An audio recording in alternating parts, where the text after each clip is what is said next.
Бул Борбордук Азиядагы эң ири делген дүң базарлардын бири. Кыргызстандын экономикасын терметип турган базардагы сатылган товарлардын 80% Кытайдан ташылат. Базарда соода кылгандардын 120сы Кытай жарандары, калган 5000-и Кыргызстандын атуулдары. Митингдер же кандайдыр бир акциялар болбосун, алар соода сатыкка дароо терс таасирин тийгизери белгилүү. Бул пикетке чыкканда эч вопростордун баары чечилбейт. Момундай кээ бир мындай өзүнчө пикет чыккан сайын чек аранын баары жабылат. Товар алып келе албай калабыз.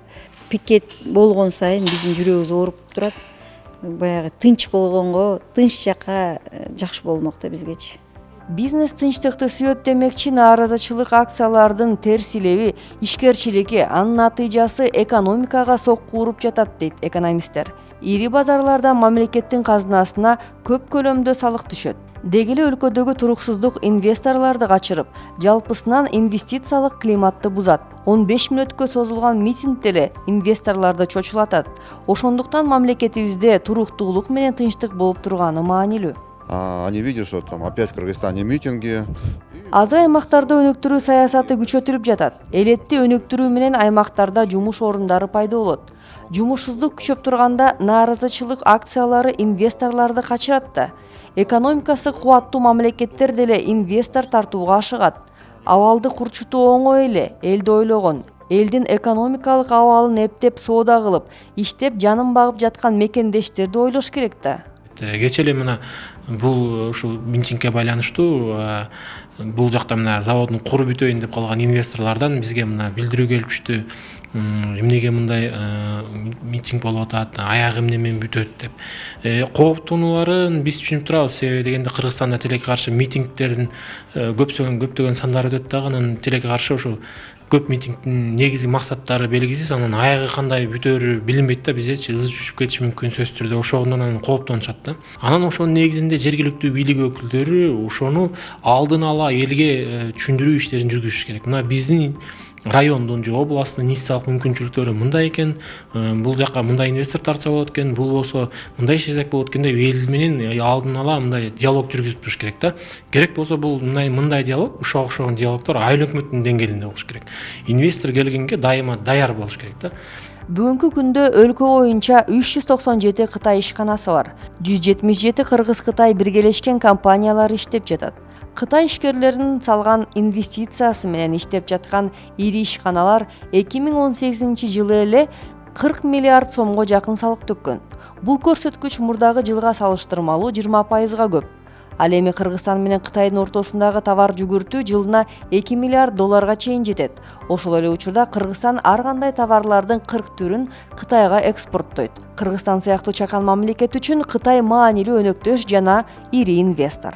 Вы сами знаете, что китайские инвестиции – это одни из самых крупных в нашу страну и в город Бишкек.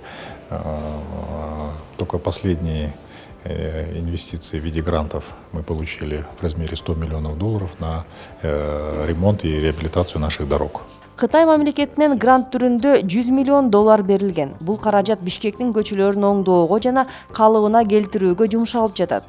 2018 жылы Борбордун 70 көчөсү оңдолду. Кытай Эл Республикасы берген гранттын эсебинен 2019 жылыда 60 көчөнүн жолдору оңдолот. Мындан тышкары учурда Кытай инвесторлору ар кыл объекттерди куруп, Бишкек шаарынын бюджетине ири суммадагы акча төгүшүүдө. Бишкектеги Ала Той аянтында өткөн митингде анын катышуучулары чет элдик жарандарга кыргыз жарандыктарын берүүгө мораторий жарыялоо, Кытай кредиттерин өздөштүрүүнү көзөмөлдөө жана мыйзамсыз киргендерди өлкөдөн чыгаруу сыяктуу талаптарды койгон. Кытай инвесторлору ири суммада каражат салган долбоорлордун бири Кара Балтадагы мунайды кайра иштеткен завод. Өлкөнүн казынасына ай сайын 200 миллион сом салык төлөйт. Ишкана быйыл салыкты 2 эсе көбөйтүү ниетин көздөп турат. Алардын баары мыйзамдуу түрдө эмгектенип жатканын митингди уюштурган жарандык активисттер өз көзү менен көрүп келишкен. Өткөндө деген биз Жумга заводуна бардык 2 күн мурун. Ошол бийлик өкүлдөрү журналисттердин коштоосу менен. Ал жактагы бул Жумга заводу деген бул эми багы Кыргызстанда эң мыйзамдуу иштеген завод болуп эсептелинет экен. Ал жерде 5 жылдан бери иштейт экен. Ал жердин генеральный директору кыргыз экен. Bir zamı Kıtay eken, 2 zamı Kırgız eken. бул бизге жетиштүү эмеспи? Мен эң сүйүндүргөн ушул болду. Ошол жердин генеральный директору кыргыз экен. Анан бизди кыргыз алдабайт да, туурабы? Анан мен ошол жерден сурадым. Байке, бул жерде канча Кытай иштейт? Ошол кытайлардын мага списогун бериңиз. Отдел кадрдан талап кылып сурадым. Мага ушул жердеги полный списокты бергиле, мен карап чыгайын. Канча Кытай, канча кыргыз официалдуу түрдө иштеп жатат деп талап койдум. Алар мага полный документтерин ачык алып келип көрсөтүп беришти. Анткени алардын баары мыйзамдуу иштеген Жунга завод экен да. Кыска статистика айтып коеюн, акыркы 17-жыл, 18-жылдын ичинде болгону узак мөөнөт виза алгандардан 10 000 эле Кытай кирип чыккан. Жанакы ошо 50 000 Кытай бар деген бул туура эмес маалымат.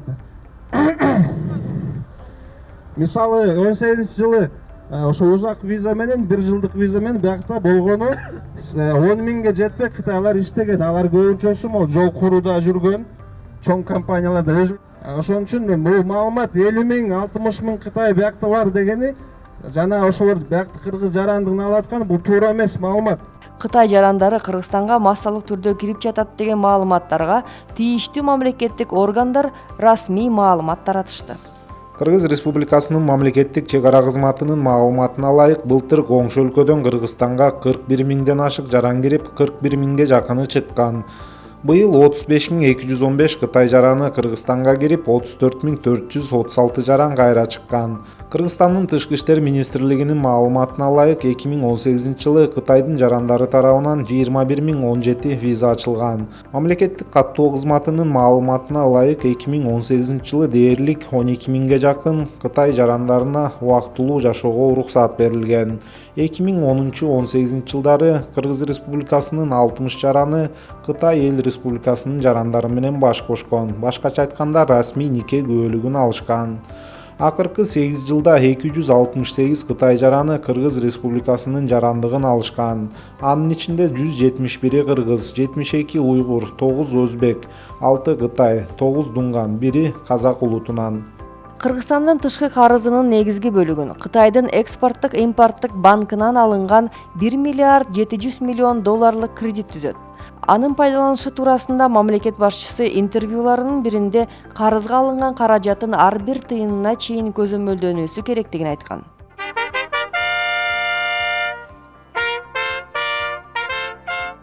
Кытай дүйнөдөгү экономикасы дүркүрөп өнүккөн Америка Кошмо Штаттарынан кийинки эле кубаттуу мамлекет. Ал эми саясий жактан алып караганда Кыргызстан менен Кытай Шанхай кызматташтык уюмунун мүчөсү жана эки тараптуу кызматташтыгы жогорку деңгээлге чыккан өнөктөш өлкөлөр.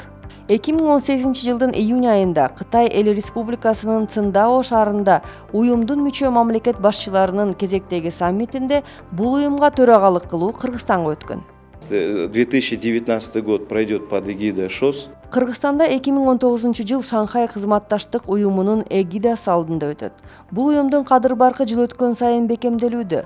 Ага мүчө мамлекеттердин кызматташтыгы жана позицияларынын жакындыгы, бири-бирине жасаган колдоосу негиз болуп эсептелет. Бардык алдыдагы иш-чаралар жана саммиттин өзү дагы Кыргызстан үчүн абдан маанилүү саясий окуялар. Мамлекеттер ортосундагы кызматташтык жылдан жылга ырааттуу өнүгүп келет. Кытай эл республикасы менен кызматташуу аркылуу Кыргызстан экономиканын өсүшүнө жана технологиялык жаңыланууларга жетүүсү зарыл. Элибизде алыскы туугандан жакынкы коңшу артык деп айтылат. Коңшулар жакынкы туугандай өз ара бакубаттуулукка умтулуусу керек.